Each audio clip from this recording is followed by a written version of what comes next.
Today we're going to cover 10 of the strongest cards in Magic the Gathering's new set, Foundations. So how about you sit back, relax, and let's get into it.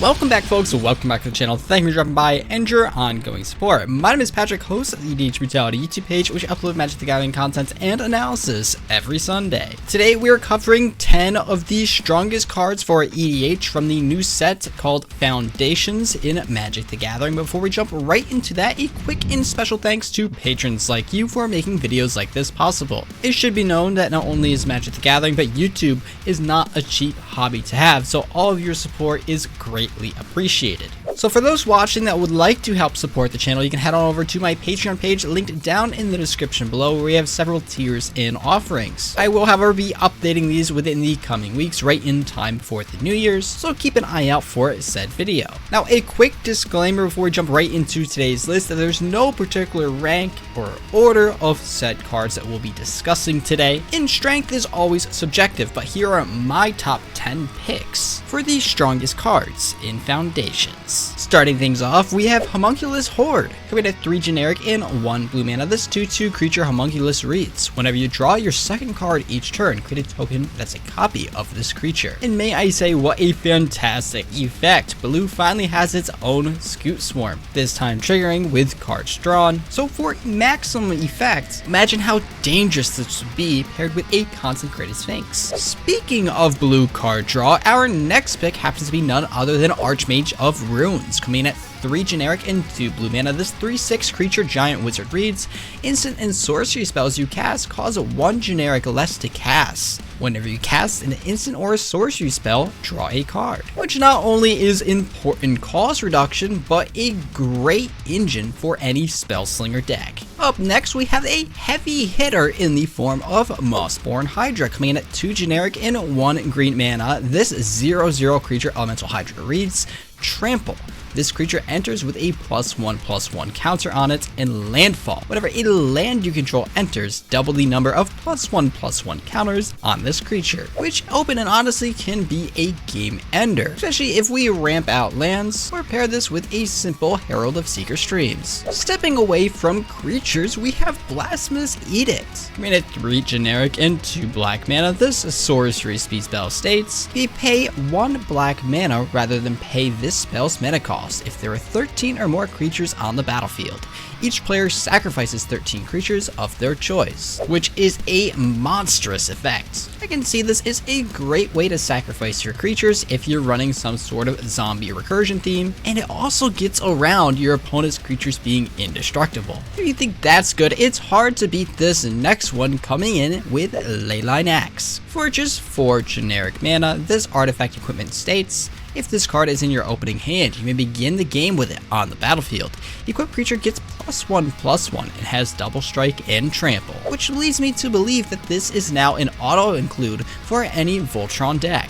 So when you think about it, if this is in your opening hand, it is just as expensive as a Swiftfoot Boots, although this time creating an Anthem-like buff, as well as granting its user 2 additional keywords. Our 6th card of the day happens to be a meaner Howling Mine. That's right, we're talking about Scrawling Crawler. For just 3 generic mana, this artifact creature Phyrexian Construct reads: at the beginning of your upkeep, each player draws a card.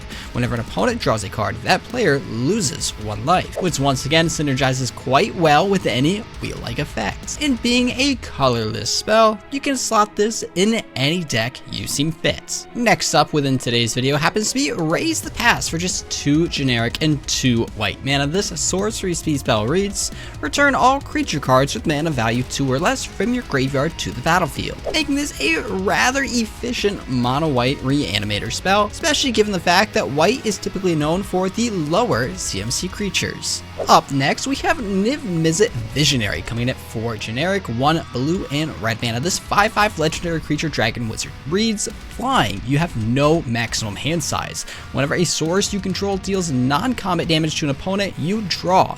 that many cards. And oh my goodness, what an amazing commander. I mean, if we pair this commander with a simple sorcery spell like a Flame Rift for just 2 mana, burning our opponents for 4 damage each, well, he's gonna make us draw 12 cards. Now, I can't even begin to tell you what Wizards were thinking when printing an effect this strong, because it pairs beautifully once again with our next include for today's video, happening to be Boltwave. Just 1 red mana, a sorcery speed spell that reads, Boltwave deals 3 damage to each opponent, which not only is a more restrictive yet better lightning bolt, but if we walk this back to our commander we just mentioned, it erots Boltwave to deal 3 damage to each opponent for just 1 mana, as well as draw 9 cards in the process. The power creep in Magic the Gathering has been absolutely disgusting lately, and I really don't know what to think of it. But to finish things off, let's close out the video with our last include, happening to be Koma World Eater, coming in at 3 generic, 2 green, and 2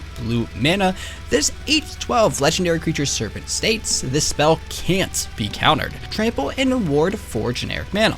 Whenever Koma deals combat damage to a player, create 4 3/3 blue serpent creature tokens named Koma's Coil, which in its own is a fantastic effect, but pair this with any card granting Koma World Eater with double strike and consider it game, set, and match. Because that's right, if Koma World Eater gets double strike, you're no longer creating 4 3/3s. That's right, you're creating 8 3/3s each combat. And given the fact it's blue, we also have turn to those extra turn spells, so it's not too hard to think that 16 3/3 serpent creature tokens created between the course of 1 turn cycle is possible. Did you enjoy my picks? Because I certainly did. Magic has been printing some absolute bangers lately, and I'm very excited to see all of these pieces in action. Once again, this video was purely opinion based, and if you had a card that I missed, feel free to leave it down in the comment section below. But with that said, if you want to stay tuned for future videos here on the channel, make sure you like, subscribe, and hit the bell down in the bottom right hand corner of your screen. And as always, my name is Patrick, a host of EDH Brutality. I thank you for watching, I hope you enjoyed, and I'll see you in the next video. Peace out, guys.